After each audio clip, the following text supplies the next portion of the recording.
Замерзли, гріємося. Дуже замерзли. Сидю, каже.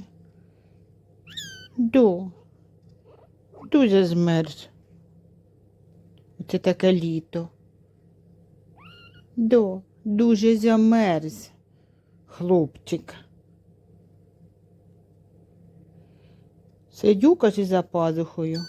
І мовчу, і нікуди, бо холодно. Котла включили.